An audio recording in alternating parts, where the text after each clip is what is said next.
ఉన్న బంగారాన్ని విడిపించి ఆ రోజు ఆన్లైన్ రేటుకే మేము కొంటాం. Sharma gold company.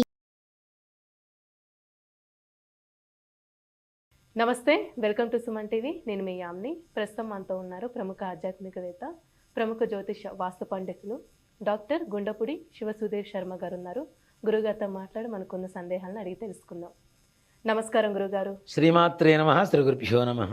గురుగారు, మనకి ఈ నెల గురు పౌర్ణమి రాబోతుంది కాబట్టి అసలు ఎవరిని ఆరాధించాలండి? ఆ రోజు ప్రత్యేకత గురించి కూడా తెలియచేయాలి మాకు. ఓం వ్యాసాయ విష్ణు రూపాయ వ్యాస రూపాయ విష్ణవే నమో వై బ్రహ్మనిధయే వాసిష్ఠాయ నమో నమః.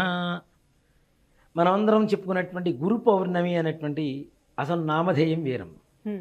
వ్యాస పూర్ణిమ. వ్యాస పూర్ణిమ.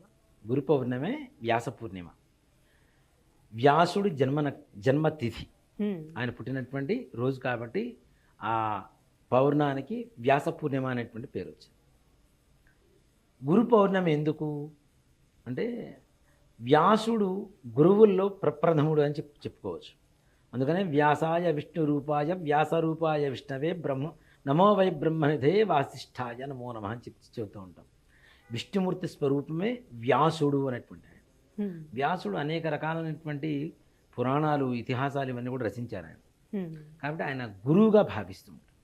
అలాగే కృష్ణం వందే జగద్గురుం. ప్రపంచం మొత్తానికి ఎవరు గురువులు మొట్టమొదటిగా అంటే కృష్ణుడు అని చెప్తున్నాం కదా. కృష్ణం వందే జగద్గురు అని చెప్తున్నాం. అలాగే ఇప్పుడు మనకుండేటువంటి పీఠాధిపతులు, మఠాధిపతులు ఎవరైతే ఉన్నారో జగద్గురువుల పరంపరగా వస్తున్నటువంటి స్వామీజీలు, మన శృంగేరి కావచ్చు, కంచి కావచ్చు, అలాగే పూరి, ద్వారక ఇట్లాంటి దేవాలయాలు ఏవైతే పీఠాలు ఉన్నాయో అవన్నీ కూడాను జగద్గురువులు. వ్యాస పౌర్ణమి రోజున ఎవరిని పూజించాలి మొట్టమొదటిగా అంటే గురువుని పూజించాలి. మనకి విజ్ఞానాన్ని ప్రబోధించినటువంటి వాడు, అలాగే మన జీవితానికి కావాల్సినటువంటి జ్ఞానాన్ని ఇచ్చినటువంటి గురువు ఎవరైతే ఉన్నారో వాళ్ళని పూజించాలి అంటారు. మరి ఎవరిని పూజించాలి గురువు అంటే? గురువుగా ఎవరిని పూజించాలి? ముఖ్యంగా బడిలో చెప్పినటువంటి పాఠంతో పాటు జ్ఞాన సంపద, ఎవరితో ఎలా మాట్లాడాలి, ఎంతవరకు మాట్లాడాలి, ఎందుకు మాట్లాడాలి, ఏం మాట్లాడాలి, ఒక విధానం తెలియచడం, అదే జ్ఞాన సంపద అంటాం. ఇష్టం వచ్చినట్టు నోటికి వచ్చింది కదా అని చెప్పి పేలుతూ ఉంటారు కొంతమంది. ఆ గురువు లేదు, పాడు లేదు, ఇష్టం వచ్చినట్టు మాట్లాడుతుంటారు. అలా కాకుండా గురువు గారి పట్ల శ్రద్ధాభక్తులై ఉండాలి. బడిలో నేర్పించినటువంటి గురువుకి ప్రాధాన్యత ఇస్తున్నాం. అలాగే వడిలో కూర్చోబెట్టి నేర్పిన గురువు కూడా ఉంటారు, తండ్రి కదా. అందుకనే మనకు అక్షరాభ్యాసం అప్పుడు కూడా చూడండి, తండ్రి వడిలో కూర్చోబెట్టుకొని ఓం నమ శివాయ సిద్ధన్నమః అని చెప్పి రాయిస్తారు కదా. అంటే ఆది గురువు ఆయనే అవుతున్నాడుగా.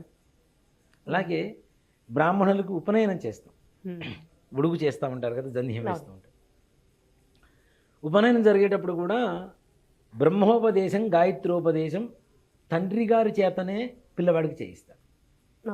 అక్కడ కూడా ఆది గురువు మరలా తండ్రి అవుతున్నాడు. కాబట్టి ఇంట్లో తండ్రిని మూలబడేసి ఏదో వృద్ధాశ్రమంలో పడేసి తినడానికి తిండి కూడా పెట్టకుండా నీకు చదువు చెప్పినటువంటి గురువుగారి దగ్గరికి వెళ్ళి కాళ్ళు గడిగి పాలతో అభిషేకం చేసి పంచభక్ష పరవాన్నాలు భోజనం పెట్టి మంచి బట్టలు పెట్టి 1,00,000 రూపాయలు దక్షిణ ఇచ్చినా కూడా పుణ్యం రాదు. ఇక ఆది గురువు ఇంట్లో మూలపడేసి ఉంచావు పట్టించుకోకుండా, నీకు ఏదో ఆర్భాటం కోసం బయటకెళ్ళి చేస్తానంటే కరెక్ట్ కాదు కదా. ఫలితం ఉండదు, అంతే కదా. ఇప్పుడు ముఖ్యంగా ప్రపంచంలో మనకి మొట్టమొదటిగా మనం కళ్ళు తెరవగానే చూసేది ఎవరు? తల్లిని, అవునా? అలాగే కంటికి రెప్పలాగా కాపాడేటువంటి వాడు ఎవడు? తండ్రి.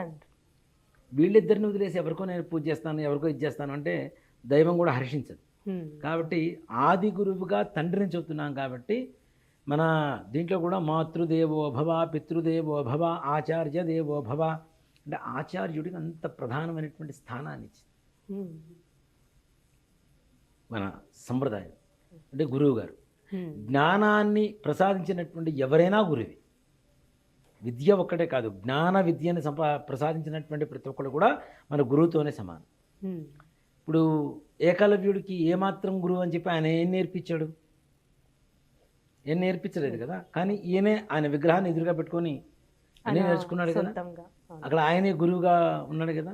ఆయన గురువు గారు ఈ వేలు బొటన వేలు తీసివ్వమంటే తీసిచ్చాడు కదా. అవును. అంటే అక్కడ జ్ఞానం అనేది ఏంటంటే మనం సంపాదించుకునే మన దగ్గర ఉండాలి. అలాగే గురువు, అందుకనే శాస్త్రం ఏం చెబుతుందంటే స్త్రీ బుద్ధి ప్రళయాంతక పరబుద్ధిర్ వినాశక స్వబుద్ధి సుఖంచేవ గురుబుద్ధిర్ విశేషత. గురువుగారి అనుగ్రహం ఎవరి మీదైతే కలుగుతుందో వారి జీవితం ధన్యం. అంటే ఆ రోజు ప్రత్యేకంగా అండి సాయిబాబాకి పూజిస్తారు, దత్తాత్రేయ స్వామికి కూడా పూజిస్తారండి. అసలు ఎందుకలా? ఇక్కడ దత్తాత్రేయుడు గురు రూపం, గురు స్వరూపం మనకి. అందుకని గురు చరిత్ర పారాయణ కూడా ఆయన గురించే ఉంటుంది కదా అంతా కూడా. సాయిబాబా అంటే తర్వాత కాలంలో వచ్చింది. నేను సమర్థించాలా లేదా అనేటువంటి ఒక ఆత్మన్యూనత కలిగినటువంటి ఒక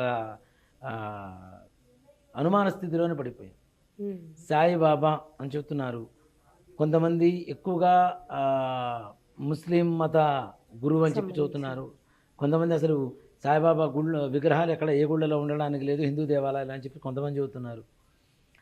ఇక్కడ ఏది ఏమైనా నేను చెప్పగలిగేది ఏంటంటే ఒక మనిషి మానవ ధర్మాన్ని అనుసరించడానికి కారణమైనటువంటి ప్రతి ఒక్కరూ కూడా గురువే.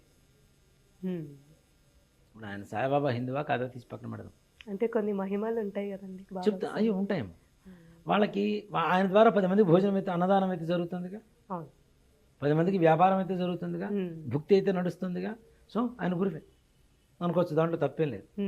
కానీ మన హిందూ ధర్మం ప్రకారం ఎవరైతే మొదటి నుంచి గురువులుగా చెప్తున్నారో వాళ్ళని గౌరవించడం అనేది ఇంకా మంచిది. అందుకనే తండ్రికి అని చెప్పాను మొట్టమొదటిగా. తర్వాత మన స్కూల్లో చదువు చెప్పినటువంటి మాస్టర్ గారు కావచ్చు, అలాగే వేదం నేర్పించేటువంటి పండితులు కావచ్చు, ఎవరైనా పర్లేదు. మన గురువుకి గురు పౌర్ణమి రోజున, వ్యాస పౌర్ణమి రోజున పొద్దున్న చక్కగా వెళ్ళి గురుగారి దగ్గరికి వెళ్ళి ఆయనకి కాళ్ళు కడిగి చక్కగా 2 పుష్పాలు ఆయన పాదాల దగ్గర వేసి ఆయనకి ఏదైనా మంచి వస్త్రం ఒకటి ఇచ్చి చక్కగా ఏదైనా ఒక స్వీట్ ఏదైనా ఇచ్చామనుకోండి, ఆయన కళ్ళల్లో ఎంత సంతోషంగా కనపడుతుంది కదా. ఆ సంతోషమే సగం బలం. అంటే ఆయన ఆ సంతోషం ఏదైతే ఉందో ఆయన సంతోషం ద్వారా మనల్ని ఆశీర్వదిస్తున్నట్టే లెక్క. ఆయన బుద్ధి మన మీద కలిగింది అంటే మన జీవితం ధన్యం ఎక్కడికో వెళ్ళిపోతుంది తప్పనిసరిగా. గురువు గారి అనుగ్రహం లేకుండా ఏ విద్య మనకు రాదు కదా. ఒక విద్య రావాలి అంటే గురువు అనుగ్రహం ఉండాలి తప్పనిసరిగా. కాబట్టి ఆయన అనుగ్రహాన్ని పొందాలి. మనం చదువుకున్నాం, సంపాదించుకుంటున్నాం, వదిలేద్దామని కాకుండా ప్రతి సంవత్సరానికి ఒక్కసారైనా సరే. అందుకనే వేద మంత్రాలు, వేద శాస్త్రం ఎంత గొప్పదని చెప్పడానికి ఇది ఒక నిదర్శనం చాలు. ప్రతి ఒక్క విద్యార్థి కూడాను ఇప్పుడు కూడా మనం వీడియో మొదలుపెట్టే ముందు ప్రతిసారి కూడా శ్రీమాత్రే నమః, శ్రీ గురుభ్యో నమః అంటాం. అంటే నాకు జీవితాన్ని ఇచ్చినటువంటి, జ్ఞానాన్ని ఇచ్చినటువంటి, విద్యను ఇచ్చినటువంటి గురువుని 365 రోజులు తలుచుకునేటువంటి ధర్మమే మన హిందూ ధర్మం. అలాంటిది రోజు అవకాశం లేదు, కనీసం ఒక్కసారైనా సంవత్సరానికి ఆయన పలకరించి చూస్తే, అరే నా దగ్గర చదువుకున్నవాడు ఇంత ప్రయోజకుడు అయ్యాడు, నాకు ఇన్ని సంవత్సరాల తర్వాత కూడా నన్ను గుర్తు పెట్టుకుని నా దగ్గరకు వచ్చాడు రా అని చెప్పి ఒక ఆనందం ఏదైతే ఉందో ఆయన ఆయుష్యం పెంచుతుంది. ఆయన ఆనందం మనల్ని ఆశీర్వదిస్తుంది. తప్పనిసరిగా సకల జ్ఞానం కలుగుతుంది. ఇలానే మనం చేయడం ద్వారా మన పిల్లలకు కూడా వ్యాస పూర్ణమికి ఇలా చేయాలరా, ఇలా దేవతల్ని కానీ గురువుల్ని కానీ తండ్రిని కానీ ఇలా పూజించాలి, నీ తండ్రిని నువ్వు గౌరవించని చెప్పి నేర్పించడమే ఈ యొక్క వ్యాసపూర్ణం యొక్క పరమార్థం. ప్రత్యేకమైన మంత్రం ఉందండి గురు పౌర్ణమి రోజు. ఈ ఇందాక మనం చెప్పాను చూడండి, వ్యాసాయ విష్ణు రూపాయ వ్యాస రూపాయ విష్ణవే నమో వై బ్రహ్మ నిధయే వాసిష్ఠాయ నమో నమః. అదొకటి.